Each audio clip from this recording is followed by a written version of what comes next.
Hola, ¿qué tal? Bienvenidos a todos al programa de divulgadoras mexicanas por parte del Consejo de Ciencia, Tecnología e Innovación de Hidalgo. El día de hoy tenemos como invitada a la doctora Judy Liliana Tibaduiza Roa, que nos va a compartir la charla Las dimensiones del fracaso, experiencias de los proyectos comunitarios. Y pues bueno, les agradecemos a todos los que se están conectando, los que también se registraron y les voy a hacer saber un poco sobre la doctora que nos va a dar la ponencia de hoy. Ella es postdoctorante de la Secretaría de Investigación y Desarrollo de la Coordinación de la Investigación Científica de la UNAM. También es doctora en Ciencias en Desarrollo Científico y Tecnológico para la Sociedad por el Centro de Investigación y de Estudios Avanzados del IPN. Es maestra en Ciencias en Recursos Naturales y Desarrollo Rural del Colegio de la Frontera Sur en México. Es bióloga por la Universidad Pedagógica y Tecnológica de Colombia. Actualmente es coordinadora de actividades académicas de la Cátedra UNESCO de Diplomacia y Patrimonio de la Ciencia y también se desempeña como líder académica en la Red de Soluciones de Desarrollo Sostenible en México. Cuenta con una amplia experiencia en diplomacia de la ciencia y desarrollo de proyectos con impacto social en México y Colombia desde una visión para la paradiplomacia del desarrollo endógeno para el manejo y uso de los recursos naturales. De nueva cuenta les damos la bienvenida a todos. Bienvenida, doctora. Hola, buenas tardes y es un gusto poder estar en este espacio para compartir con ustedes algunas nociones sobre el fracaso. Excelente. Bueno, pues le cedemos los micrófonos, doctora. Perfecto, voy a compartir pantalla y ya empezamos. Adelante. Y mientras la doctora comparte pantalla, les recordamos a todos que compartan, por favor, para que esta charla llegue a más personas, los que nos están viendo en las redes sociales, y que también nos pueden hacer llegar sus preguntas por medio de los comentarios. Perfecto. Adelante, doctora. Gracias, Ingrid. Buenas tardes. Hoy vamos a hablar un poco sobre las dimensiones del fracaso y vamos a emplear un poquito o a combinar un poco qué entendemos por el fracaso desde esta parte emocional, pero también cómo lo podemos poner en práctica en algunas experiencias también de la implementación de estos proyectos que llevamos en los contextos rurales y en este espacio comunitario, ¿no? Es un espacio que espero que sea como de reflexión y que nos ayude a cambiar un poco la mirada que tenemos cuando llegamos a hacer este tipo de proyectos, ¿no? Desde la academia o desde una ONG o también desde el gobierno, ¿no? ¿Qué podemos aprender de estas experiencias que a veces las citamos como negativas y en las que también las dejamos a un lado, ¿no? Porque estas experiencias que no son exitosas siempre las tratamos de sepultar y de ahí no sacar ningún provecho. Entonces yo espero que con la plática que vamos a tener el día de hoy podamos cambiar esta mirada. Pero antes de empezar a hablar directamente de la plática, también me gustaría que ustedes conocieran un poco de dónde estoy trabajando, ¿no? Y es esta cátedra UNESCO de Diplomacia y Patrimonio de la Ciencia de la UNAM, que es una cátedra donde tiene un espacio interdisciplinario entre la diplomacia y el patrimonio que convergen la ciencia, las ideas, las comunidades académicas, la política, las políticas internacionales, el sector empresarial, organizaciones civiles y diplomáticas. Dentro de la cátedra tenemos 3 líneas activas de trabajo, que una es diplomacia de la ciencia en México y Latinoamérica, ciencia para la paz y el desarrollo sostenible y patrimonio de la ciencia, en donde investigamos muchas temáticas, en donde hacemos también un análisis crítico también de algo que es muy importante para nosotros y son las relaciones, que es un equipo conformado por la doctora Ana María Cheto, quien es la titular de la cátedra, el doctor Parsifal Islas, que es coordinador general, y quien les habla. Bueno, esto es una breve presentación, pero ahora sí vamos directo al tema que hoy nos vamos a explorar, ¿no? Y es el fracaso. Yo me imagino que siempre que pensamos en fracaso nos remitimos a imágenes tristes, a imágenes negativas, a esas sensaciones de que hizo falta algo, ¿no? Bueno, yo no voy a hablar ni voy a ni voy a ir más allá de esta dimensión de la parte psicológica o psiquiátrica porque pues no es mi formación, pero sí son esas sensaciones que podemos vivir en nuestra cotidianidad y que nos dejan siempre ese sabor amargo de algo que no se pudo hacer, que quedó a medias y que siempre está señalado, ¿no? Acá como lo vemos en la imagen, señalado por la sociedad de algo que no se pudo cumplir y que lo marca a uno personalmente, colectivamente. Entonces, hoy aprovechando, y justo fue una coincidencia que hoy 17 de octubre se celebra el Día Internacional para la Erradicación de la Pobreza. ¿Y por qué hablo de fracaso y de erradicación de la pobreza? Porque justo las personas más vulnerables, justo aquellos que tienen menos opciones, son quienes han sido señalados como los fracasados o las fracasadas. Entonces, este día se presta, ¿no? Para que hagamos también esta reflexión sobre el tema de la erradicación de la pobreza y más que erradicar es cómo le damos fin, ¿no? No vamos a erradicar ni a desaparecer, ¿no? Sino vamos a darle fin a una problemática que ya lleva muchísimos años. Y es donde se conjunta porque justo la problemática de la que le estoy hablando sobre el fracaso, la quiero contextualizar en estos proyectos que se han enfocado a los programas de asegurar la alimentación en las comunidades rurales e indígenas. Es por eso que justo se prestó el Día Internacional para la Erradicación de la Pobreza, para que pongamos en diálogo estos dos conceptos. Por un lado, el fracaso y por otro, pues cómo ponerle fin a la pobreza. Retomando algunos datos que son importantes y para empezar a ahondar más sobre el tema, justo la UNICEF saca cifras pues que son realmente impactantes, ¿no? Podemos ver que más de 180 millones de niños en el mundo aún sufren de desnutrición y de estos 180 millones de niños, 20 millones de niños padecen desnutrición aguda grave.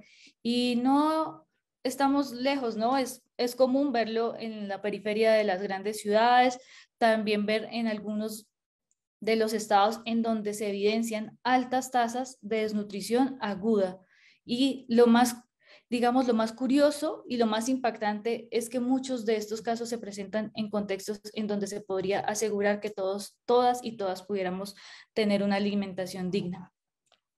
Es con estas cifras dramáticas o un poco que lo hacen a uno reflexionar y también pensar en que cómo hemos fracasado, ¿no? También como comunidad o como sociedad, la que me llama a mí a hacer este estudio de este fracaso en la implementación de los proyectos comunitarios. Y aterrizando más esta idea y pensando en cómo, ¿no? Cómo vamos a definir este fracaso en los proyectos comunitarios o cuál es esa idea desde que revisa desde afuera cuando un programa, un proyecto o una idea que nosotros tenemos para aportar o quizás para ayudar a mitigar, ¿no? El hambre o poder dar un cambio a las personas, a nuestros vecinos, ¿no? A nuestros amigos, a las personas que conocemos de una comunidad para que dejen de padecer, en este caso, hambre, ¿no? Entonces, siempre dicen, no, los proyectos no funcionan, los proyectos fracasan, la gente no tiene voluntad, un sinnúmero de frases, ¿no? Negativas que siempre estamos denominando estas situaciones incómodas cuando no podemos reparar una situación. Entonces, el fracaso y la palabra fracaso la estamos repitiendo constantemente, pero ¿cómo la vemos desde afuera, no? ¿Cómo la concibimos, no?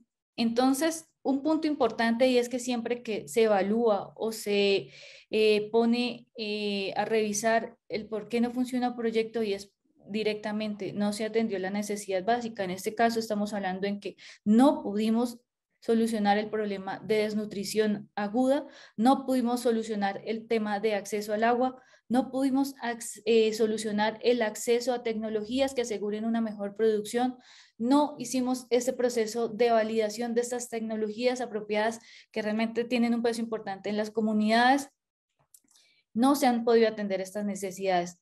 No hubo transferencia de capital intelectual Y esto también es muy común verlo porque dicen, no se logró formar personas, no se logró que asistieran a las capacitaciones, no se logró dictar el curso, y también es muy común que lo escuchemos cuando hacemos proyectos, y es que no pudimos hacer la socialización completa de los resultados del proyecto.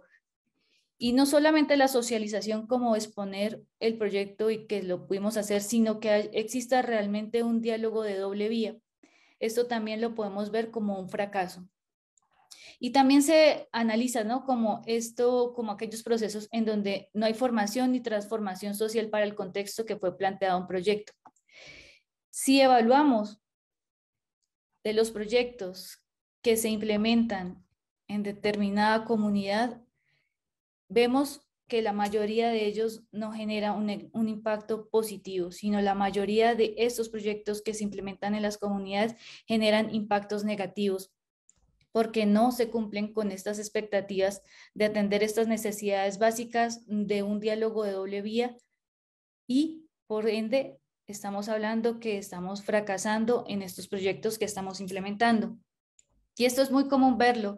Yo no sé si ustedes han tenido la oportunidad de visitar eh, comunidades rurales, o bueno, imaginémoslo en algo cercano de nuestras comunidades, en las periferias, en donde muchos de estos proyectos tienen más auge, en donde vamos a ayudar a las personas que menos tienen recursos para atender estas necesidades básicas, en que se implementan tratamientos de agua, en donde se implementan proyectos de captación de agua o proyectos para tener luz a través de los paneles solares, pero que realmente a veces solo quedan ahí como estatuas o monumentos a cosas que se dejaron de hacer porque no se atienden estas necesidades básicas realmente que se tienen que atender en un lugar, ¿no? Estamos hablando de esta pobreza estructural que tiene una connotación más allá de ir a dar un paliativo.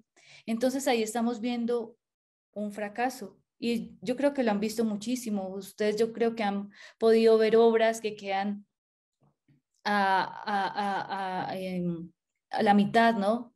De la construcción, han visto millones y millones de pesos que se invierten también en muchos proyectos y que no pasa nada, ¿no? Cuando uno evalúa el recurso que se invierte para determinada comunidad, en donde se dice, por ejemplo, en el caso del hambre, que se va a empezar a buscar elementos que ayuden a mitigar, ¿no? El hambre, y vemos que han pasado 10, 20 años y no ha pasado nada, pues también es un fracaso, ¿no? Es un fracaso porque las personas siguen padeciendo las mismas condiciones con las que se han soportado y se han justificado la ejecución de estos proyectos. Entonces, esto es una situación lamentable, pero que también nos hace reflexionar porque no evidenciamos este fracaso, sino lo dejamos a un lado. Entonces, ¿qué pasa con eso? ¿Quiénes son los que fracasan, no? Entonces, aquí va esta otra diapositiva que dice, ¿quiénes son los que fracasan? Los que fracasan son las personas que reciben los proyectos. Quienes fracasan son las personas que están mediando, hablemos de en un proyecto comunitario de quienes fungen como extensionistas. Quienes fracasan, ¿acaso son quienes diseñan los proyectos? Quienes fracasan serán aquellos que diseñan los programas de gobierno. Quienes fracasan serán las políticas públicas de un país, o quienes fracasan serán las políticas mundiales. Oh, es súper complejo, ¿no? Pensar en cómo vamos a responder de ahí, quién fracasa y quiénes estamos implicados, pero pues no es el caso, ¿no? Sancionar y decir quién realmente es quien fracasa. Lo importante es empezar a visibilizar qué es lo que está haciendo que esto no lleve a buen término. Pero realmente hay dos actores que están implicados en el fracaso, hablando de proyectos comunitarios. Quien ejecuta el proyecto, porque realmente ha invertido tiempo, ha invertido recursos económicos, y también quien recibe la transferencia, porque al igual de quienes están ejecutando el proyecto, también pierden tiempo, también pierden esfuerzo, y son las personas quienes resienten más este fracaso, porque las expectativas de acabar con ciertos padeceres de la comunidad y que no los logren, pues genera una frustración. genera una incredulidad y genera una incertidumbre de cuándo van a solucionar estos problemas, y también genera una ruptura también en ese diálogo que se tiene generalmente entre quien está ejecutando un proyecto y a quien se le está implementando el proyecto. Entonces, esto es un punto importante de la primera reflexión que les dejo en la plática de hoy. ¿Quién fracasa, no? Y como les decía antes, hay que pensarlo desde la parte más alta, ¿no? Desde las políticas a nivel mundial hasta estas interacciones a nivel local. Y algo también que es valioso y muy interesante que reflexionemos es un concepto que a mí me ayudó mucho para entender el tema del fracaso y para ver por qué es interesante. Es interesante retomar estas historias que nos duelen, pero de las que podemos aprender. Y es un concepto que se llama la ignorancia sancionada, que lo propuso Spivak en 1985.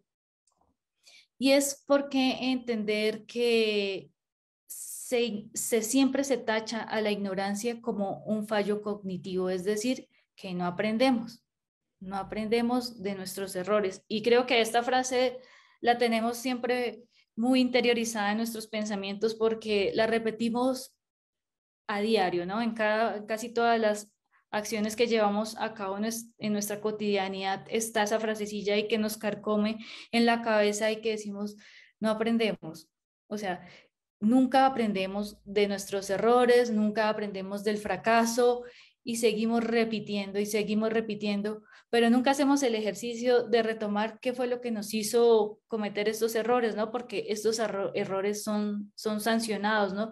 Nuestra ignorancia, ¿no? Sentirnos ignorantes porque ya te están señalando que volviste a repetir algo que hiciste mal y no aprendiste, ¿no? Entonces siempre esa sanción, y esa sanción conlleva que uno pues deje de participar, deje de llevar a cabo acciones, y esto es muy fuerte cuando lo trasladamos a proyectos comunitarios y sobre todo cuando lo trasladamos a poblaciones vulnerables, porque son poblaciones que ya han tenido un sufrimiento histórico en poblaciones en donde ya han tenido pues una trayectoria diferente, ¿no? En donde ya han sufrido y otra vez ser doblemente vulnerados y ahorita ser sancionados porque son personas que se tachen de ignorantes porque no han querido cambiar el destino, que son frases que son muy comunes de escuchar, ¿no? Cuando dices, es pobre porque quiere ser pobre, ¿no? O no quiere salir de la pobreza porque no quiere, o le gusta vivir en ese fracaso. Entonces, esa sanción social es muy fuerte, y esa sanción social, como como todo lo que se permea a través de la cultura y todo lo que negociamos, pues te genera roles, ¿no? Y te pasa a otro nivel, y de cierta forma uno puede tomarse, realmente apropiarse de ese rol que te han insertado del ignorante, ¿no? De realmente creerse que uno es ignorante porque no ha sido capaz de cambiar el destino, en este caso el destino de la comunidad. Así de fuera lleguen millones de pesos para cambiar tu destino, la culpa sigue siendo mía como persona o habitante de una comunidad porque no quiero cambiar.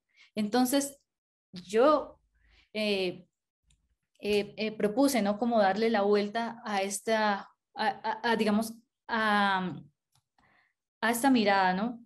A esta acusación social de el ignorante, de este ignorante, de la ignorancia sancionada, y verlo como que no, vamos a cambiar porque la ignorancia sancionada viene también desde un actor externo y no desde quienes están viviendo la problemática. Entonces, este es otro punto interesante y que también puede ser parte de esta reflexión de la plática del día de hoy. ¿Cómo vamos a cambiar esta forma de estudiar al subalterno? Y acá hablamos del subalterno es porque es a quien le vamos a hacer la implementación de los proyectos, que sigue siendo subalterno porque lo dejamos como un actor pasivo que no participa justamente cuando vamos a aplicar los proyectos en las comunidades. ¿Y esto a qué nos lleva? Este pensar diferente, darle la vuelta a que los sancionados van a dejar de ser, las personas sancionadas van a dejar de ser sancionadas. ¿Qué nos invita? ¿qué nos hace inspirar, no? A que tenemos que dar otra lectura de la historia, a que tenemos que cambiar nuestra forma de mirar esas realidades, a que debemos dejar de tachar y a que debemos dejar de sancionar. Pero ustedes se preguntarán, ¿y cómo lo podemos hacer, digamos, desde la academia, ¿no? O cómo lo puedo hacer desde mi formación, ¿no? ¿Cómo podemos aplicar otra forma de entender un contexto cuando ya no estamos familiarizados en echar la culpa a otras personas y ya de alguna forma librarnos, ¿no? Entonces, la única forma es de hacer otra lectura a esa historia y a esos roles que quizás nos han asignado. Sí, suena complicado, suena complejo, claro que sí, porque en nuestra cabeza a veces dar un cambio o pensar en otras formas de entender esa realidad nos cuesta muchísimo. Es, a veces dice, pues, ¿para qué, no? O también es válido, ¿no? O sea, yo lo estoy proponiendo, pero también es válido decir, ¿y a mí para qué me interesa hacer otra lectura de la historia si la historia ya está ahí, ya pasó, ya ocurrió? Pues para mí no. Para mí me resulta interesante porque volver al pasado y volver a esa memoria nos permite entender de otra forma ese futuro o este presente, más que el futuro, este presente, ¿no? Nos hace entender de otra forma diferente el presente. Entonces, al hacer otra lectura de la historia, nos va a permitir tener otras historias de la atención social, de este culpabilizar o de este juzgar, de estas historias de quien se ha llamado por siempre las personas que han sido derrotadas, ¿no? Quienes no han podido solucionar sus problemas, en este caso de en los proyectos comunitarios, a quienes no han podido atender esas necesidades básicas. Y también que son dejadas de lado, que no se hacen públicas porque pues la derrota es socialmente sancionada y donde se emiten juicios y son juicios severos frente al sujeto fracasado. Es por eso que, como lo cita un autor, Benjamin, la historia contrapelo, que es analizar el pasado de una perspectiva diferente, de tal forma que nos permita reivindicar los procesos fallidos que no necesariamente han sido desde los sujetos quienes les han llegado los proyectos, sino desde quienes lo implementan. Ups, es una responsabilidad grande porque a veces yo como académica creo que puedo liberarme de decir que hice mi proyecto porque cumplí con los lineamientos que se publicaban en las convocatorias en las que participé, cumplí porque gané la convocatoria, cumplí porque hice evidentes los entregables que había comprometido para mi proyecto. Hice lo más que pude hasta donde podía solucionar algún problema, entonces también es una responsabilidad. Pero ¿qué tal si le damos otro paso atrás y si culpabilizo a quienes elaboraron la convocatoria? Quienes elaboraron la convocatoria realmente no observaron si el problema público que estaban citando para esa convocatoria era realmente el que se necesitaba atacar en ese momento, si el presupuesto o el tiempo era el adecuado para eso que se estaba pidiendo esa convocatoria. Y si voy más atrás y le echo la culpa a, las, a lo que se proponen los programas o en las agendas de gobierno, que realmente no estaban pensando en el impacto y en esas problemáticas que también se deberían atender.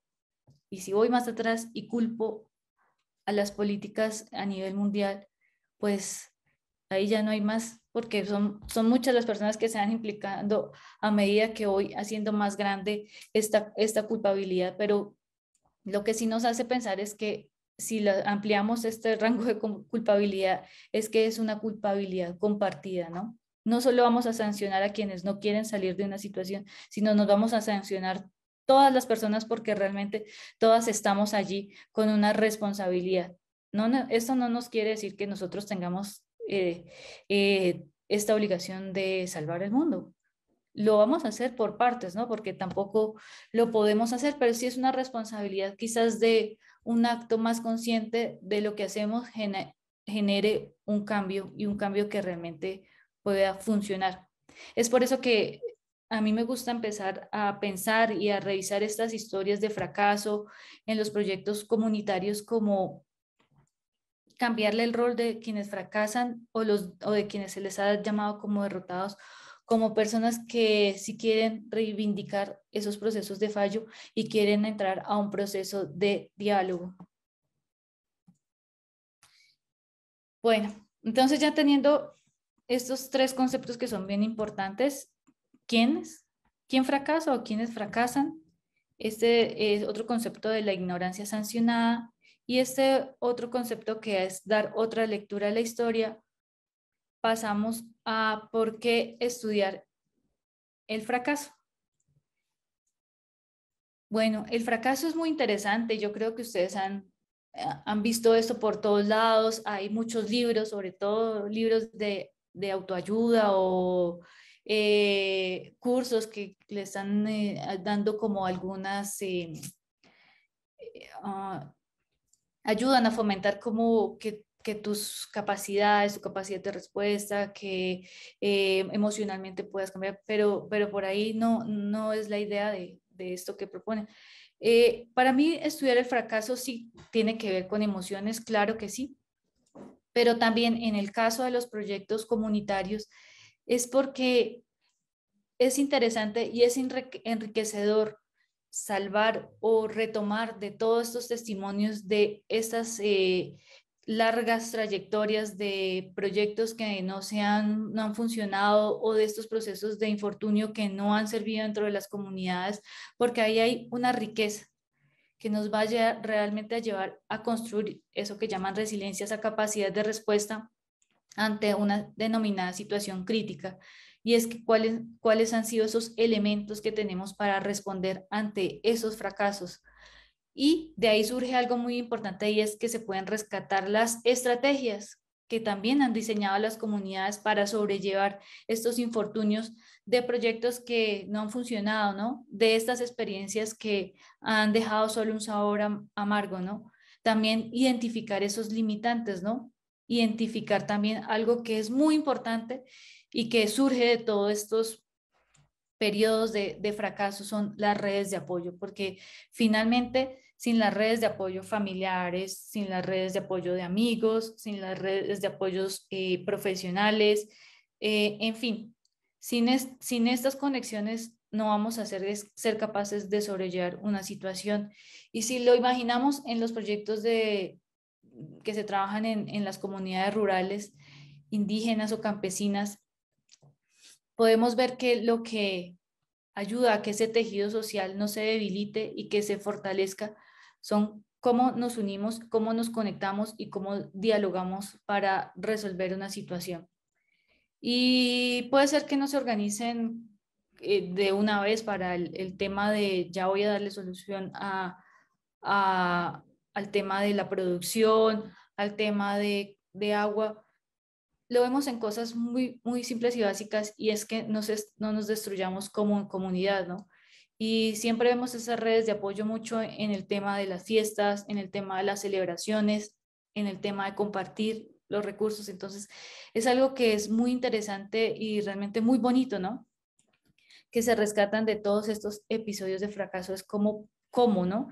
Cómo estas estrategias, cómo estas limitantes finalmente no han deteriorado ni han hecho que se rompan esos lazos de cooperación ni ese tejido social que debe tener la comunidad. Entonces es por eso que se hace interesante estudiar el fracaso, porque nos va a permitir tomar ideas más conscientes de esas limitantes que tiene la comunidad, de cómo debo dialogar, ¿no? Porque recuerden que ya son comunidades que son vulnerables, que son comunidades que han padecido, podemos decirlo así, por miles y miles de proyectos que han pasado en sus lugares y que no han visto ninguna solución.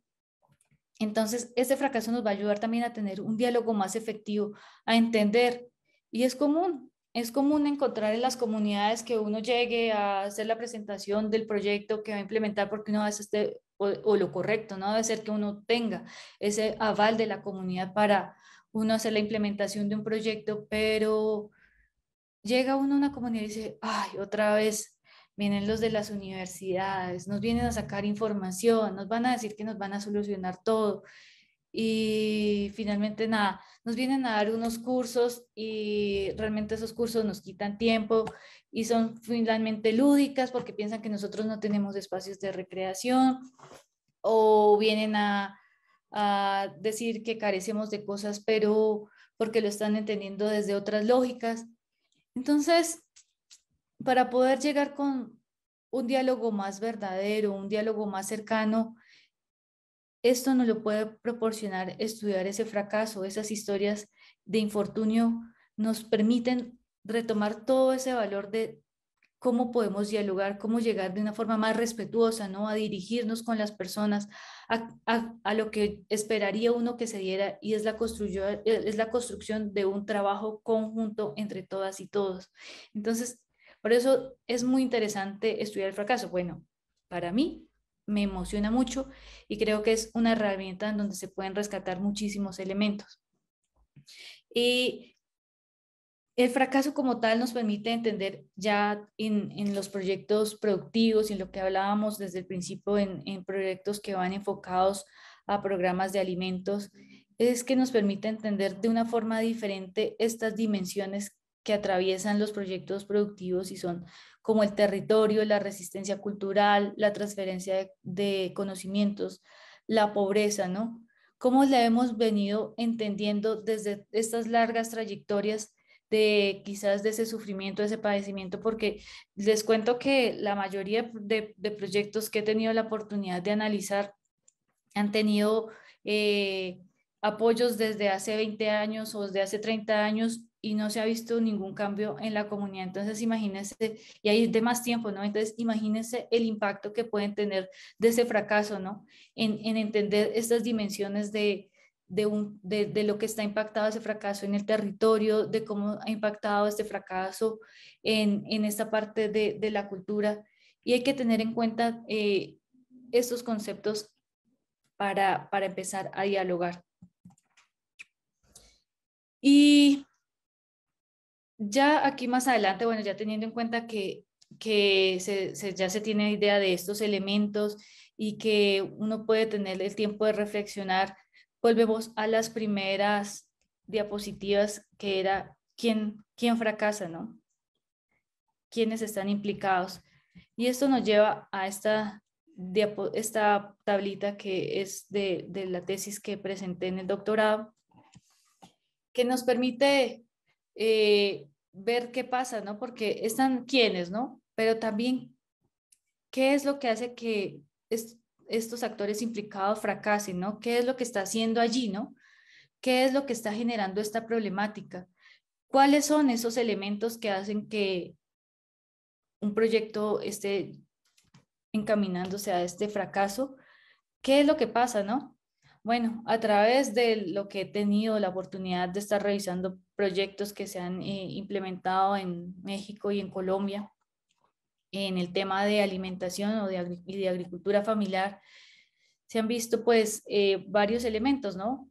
Como poca definición de las áreas de intervención, es decir, las líneas de acción, bajo fortalecimiento de la gestión local, poca participación interinstitucional, también otras problemáticas de tipo operativas, que son poca formación técnica, no se acude a la evidencia científica, fechas de ejecución de recursos, tiempo limitado y en la parte también muy importante que es la socialización, poca comprensión de las reglas de operación, no hay intercambio de experiencias, poca participación de la población. Y si lo vemos así, pues es muy fácil mencionarlos en este listado y entenderlos, pero vemos que hay una serie de implicaciones, ¿no? Para que estas líneas de acción o estas líneas operativas o de socialización puedan llegar a un buen término, ¿no? Porque aquí es donde vemos que sí, todos somos cómplices del fracaso, ¿no? Porque la definición de, por ejemplo, de las áreas de intervención tendrían que venir directamente desde los programas del gobierno. La gestión local también, cómo se impulsa esto. La participación interinstitucional también tiene que ser una práctica que se genere a nivel de gobierno. Y de ahí lo que ayuda a fomentar este diálogo interinstitucional entre secretarías, entre dependencias, entre ONGs, gobierno y academia. Entonces, este diálogo es necesario y aquí vemos que esos actores ya desde que no existe este diálogo, pues ya estamos cómplices, ¿no?, de este fracaso en los proyectos. Ya en terreno, pues poca formación técnica, no se acude a la evidencia científica, también es muy importante y es algo que a veces solo lo vemos, si lo vemos desde la academia, culpamos a quienes no hacen consulta de lo que se produce en academia, pero también como académicas, ¿cuál es nuestra responsabilidad para que llegue esta evidencia científica a tomadores de decisiones o a las personas de las comunidades? Parte de analizar este proyecto es cuando revisamos los proyectos que se han implementado en una comunidad y vemos los resultados. Y vemos los resultados ahí estáticos, ahí quietos, podemos decir que hay muertos en libros, porque cuando preguntamos, y bueno, a los representantes o líderes o lideresas de una comunidad, ¿cómo se hizo la interpretación de estos resultados? No, pues nunca nos hicieron la explicación de los resultados. Nunca hubo un análisis de los resultados en donde todos pudieran saber qué arrojó la investigación. Simplemente se queda en la parte de socialización, en donde presentan el proyecto, pero nunca se hace ese diálogo, ¿no?, entre los conceptos, pueden ser técnicos de la academia con los conceptos que se tienen también en la parte de las comunidades, ¿no? ¿Cómo afecta? ¿Qué pasa con esto? ¿Cómo puedo yo acceder de una forma correcta a esta evidencia científica? ¿Cómo podemos generar ese diálogo? ¿Cómo puedo acceder a más evidencia científica? Entonces hay una responsabilidad grandísima, porque siempre es más fácil culpar porque la gente dice, ay, no consultó la tesis y dice, no consultó el artículo, no consultó, pero ¿cuántas personas tienen acceso a esos recursos? ¿Cuántas personas conocen que pueden acceder a hacer la consulta de esta evidencia?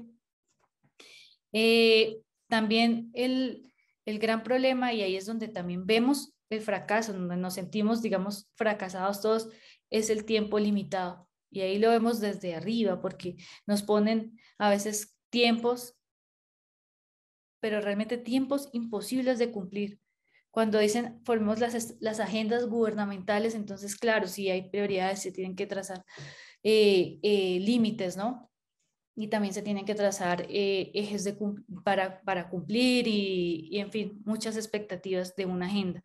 Luego lo traspasamos a los programas de gobierno y ahí tenemos también indicadores que nos tienen que mostrar cuántas personas vamos a impactar, en fin, números con los que se tienen que atender.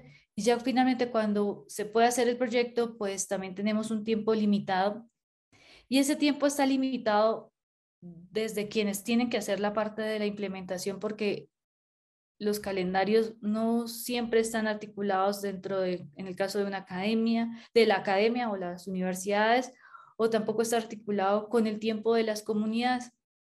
Entonces, prácticamente cuando yo estoy ya haciendo la definición de mi proyecto y paso a la parte de la implementación, llego a la comunidad o llego a la parte, si voy a hacer un proyecto de agricultura y estoy ya en todos esos procesos que he pasado, cuando llego allí me doy cuenta que no es el momento de siembra. Entonces hay una desconexión total, ¿no? Entonces el fracaso realmente estamos implicadas todas las personas y es algo que deberíamos retomar, ¿no? Cómo nosotros empezamos a extrapolar esto, ¿no? Estas inquietudes, estas inconformidades, cómo las empecemos a llegar, que si se está haciendo un programa de arriba hacia abajo, cómo podemos remediar, ¿no? Estos elementos son necesarios para ponerse a discutir, ¿no? Para ponerse a discutir en el tema de la elaboración de políticas públicas. En la socialización también, a veces son totalmente incomprensibles las reglas de operación. A veces fomentamos que sean las comunidades quienes ejecuten estos proyectos, pero hacen a veces imposibles de digerir todas las reglas de operación en que viene un programa. Son difíciles, todo es complicado, entonces también ahí hay una responsabilidad, porque cuando dicen, es que ellos son fracasados o ellas son fracasadas porque no van a participar, porque no son capaces de ir a bajar un programa, porque no se han organizado, pero se remonta, o sea, si lo vamos a algo tan sencillo, se remonta a algo tan sencillo como no comprendimos las reglas de operación para bajar un programa, porque a veces ni siquiera son claras, o a veces ni siquiera se suben de forma completa. Entonces ahí hay otro elemento que hace enriquecedor analizar ese fracaso, ¿no? ¿En dónde, no? ¿En dónde estamos, a quién estamos culpando? El intercambio de experiencias y el intercambio de experiencias, así como lo mencionaba en la participación interinstitucional, siempre es importante compartir, siempre es importante hablar, dialogar, y son también elementos que salen de ese análisis de las experiencias. Cuando yo no comparto o no comunico con quien ya ha tenido esta problemática, pues ahí sí la volvemos a repetir. Y no solo lo digo en la comunidad, sino lo digo en todos los ámbitos, o sea, como investigadora que comunico con otra persona que está trabajando en la misma zona, que está trabajando en la misma problemática, pero lo estamos haciendo desde diferente enfoque. A veces preferimos hacerlo de forma individual y, y volver a llegar a hacer un diagnóstico o a generar conocimiento que quizás lo podíamos pasar a un paso más operativo si hiciéramos ese intercambio de experiencias. Y la poca participación, claro que la poca participación de la población en general, porque un proceso de fracaso, pues hace que uno se vaya saliendo digamos, se le vaya perdiendo el ánimo para integrarse a un proyecto.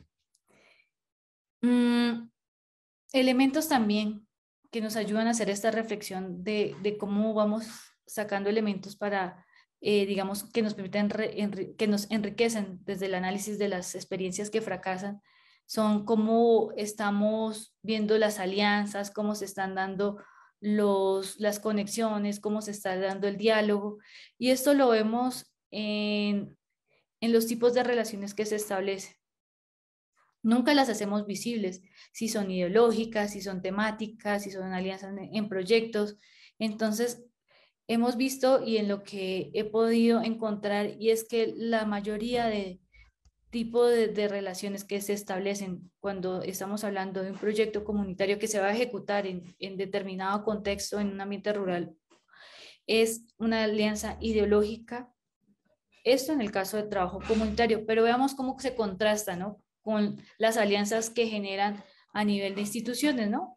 En las alianzas son tipo de relación temática, entonces sí están las instituciones de gobierno, las ONGs, el gobierno comunal, y sí son alianzas que están enmarcadas en una alianza temática, pero que son débiles, son alianzas débiles y no realmente se hace una alianza, sino más bien tratan de compartir algunas situaciones, ¿no? O quizás comparten un mismo programa de gobierno, en fin, pues son alianzas débiles. También en los proyectos, pues no existen alianzas entre proyectos. Es lo que yo les comentaba. Si estamos en un mismo contexto, trabajando sobre una determinada temática, no vemos que se busque ese sentido de colaboración, y ahí también ya estamos generando pues un impacto negativo. Y seguramente lo pensamos cuando estamos buscando solución ante algo como no podemos regar nuestro cultivo. Bueno, es que no hay un acceso a un sistema de riego, pero es que el sistema de riego no lo podemos alimentar bien porque el agua que llega ahí es escasa o el agua que llega ahí no es de buena calidad. También no tenemos interacciones con el gobierno, entonces vemos que son muchísimos componentes los que tendrían que estar para dar una solución, no solamente quien va a construir el sistema de riego para que riegue, sino todo lo que se necesita para que llegue el agua al sistema de riego. Y si le echamos más atrás, vemos que realmente, por ejemplo, las personas necesitan primero que tengan acceso a calidad de agua potable antes de pensar en el sistema de riego, y ahí sí tener las condiciones para que se pueda pensar en un sistema de riego. Entonces, ahí también son elementos que se permiten rescatar cuando conversamos o cuando hacemos esa sistematización de las experiencias del fracaso. Y lo podemos ver que si no hacemos este análisis de las alianzas y si no entendemos cómo se hace fracaso, pues vamos a tener este tipo de interacciones que sean entre las mismas personas, entre los mismos, y no se hace esa interacción entre todos los actores que están comprometidos en un proyecto. Para finalizar, entonces, ya que les quede de reflexiones, hay 3 temas clave, y es que tenemos que realmente hacer una participación activa de las comunidades, que fomentemos ese diálogo permanente interinstitucional e intercomunitario, y que retomemos los resultados de las experiencias anteriores, que nos sirva también valorar todas esas experiencias de fracaso, de no éxito, que nos permita tener un punto de partida para empezar los proyectos que siguen y que sirvan estas experiencias para que reflexionemos y no condenemos, ¿no? No condenemos a estos actores que siempre han sido condenados por la poca participación o porque no, no hacen caso a las recomendaciones, no, sino que veamos de otra forma, ¿no? Cuando lleguemos a dirigirnos o a interactuar con las comunidades,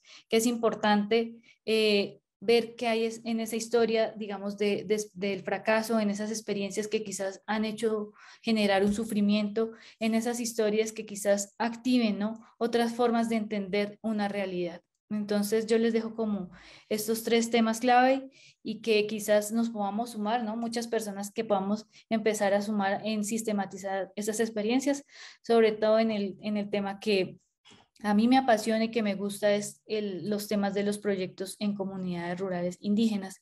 Quizás es un ejercicio que lo podamos hacer, no necesariamente tenemos que ir a las comunidades, sino también lo podemos hacer en nuestras localidades, en donde vivimos, que lo podemos hacer en nuestros barrios, porque también hay historias de fracaso de muchas de proyectos que se implementen en las obras, en programas, y que yo creo que es un ejercicio que es necesario para fortalecer nuestro tejido social y también así fortalecer ese diseño y esa ejecución de políticas públicas. Muchas gracias. Entonces quedo atenta a las preguntas y le doy muchas gracias a todas las personas que se están conectadas el día de hoy. Claro que sí, muchísimas gracias, doctora. Y pues bueno, ella nos presentó una charla muy interesante que habla del fracaso y la verdad es que es un lado de la moneda que nadie nos dice, ¿no? Y que en algún momento puede llegar a ser como una perspectiva individual. Y eso me lleva a la pregunta de que usted habló del estudio que hay que repasar como para aprender de este fracaso, pero piensa el discurso exitoso del fracaso, o sea, de que lo que hagas y que fracasas a la segunda vez te va a salir mejor, ¿no? ¿Viene de una perspectiva individual o siempre se puede, de siempre que fracasas vas a ser exitoso?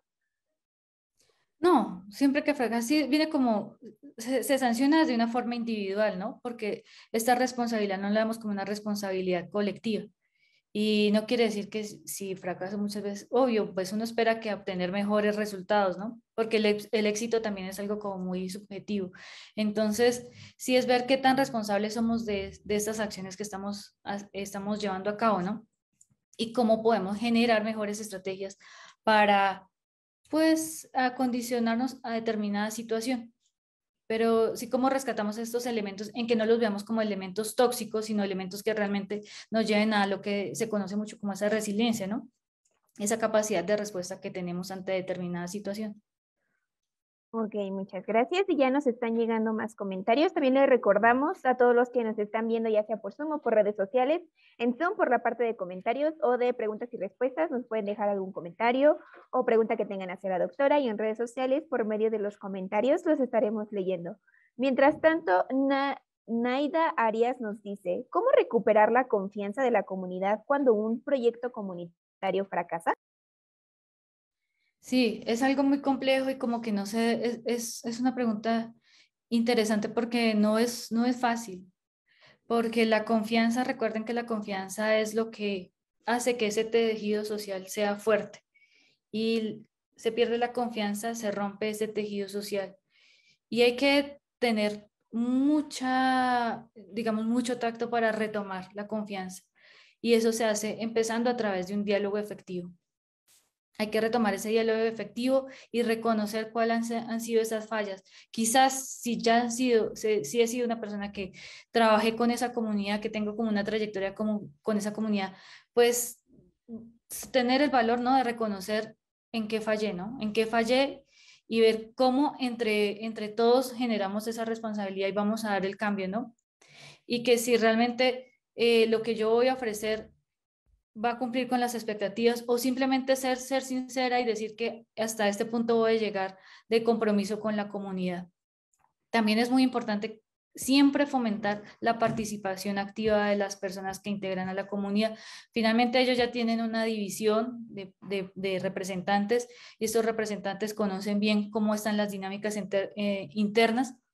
Entonces, sí fomentar el diálogo y llegar a acuerdos que realmente se puedan cumplir con las expectativas. Claro, vamos a enfrentarnos a temas complejos, ¿no? Porque a veces lo que nos están solicitando se nos sale de las manos, ¿no? Pero para eso también el diálogo efectivo nos ayuda a llegar a acuerdos que puedan ser favorables y que los podamos visibilizar, porque sí, muchos de esos problemas de confianza y que hemos roto esa proximidad o esa apertura que nos dieron las comunidades para trabajar con ellos y con ellas, pues nos cierran las puertas, ¿no? Para volver a trabajar porque no quieren que se repitan y finalmente en el ejercicio, por ejemplo, académico es muy común que se nos tache de extractivismo, ¿no? Que solo vamos a sacar información y no regresamos nada. Entonces hay que cambiar esas formas y solamente a través del diálogo y del diálogo y el respeto. Y yo creo que también es válido que nos digan, no queremos que trabaje más con nosotros. Entonces, pues ya uno tendrá que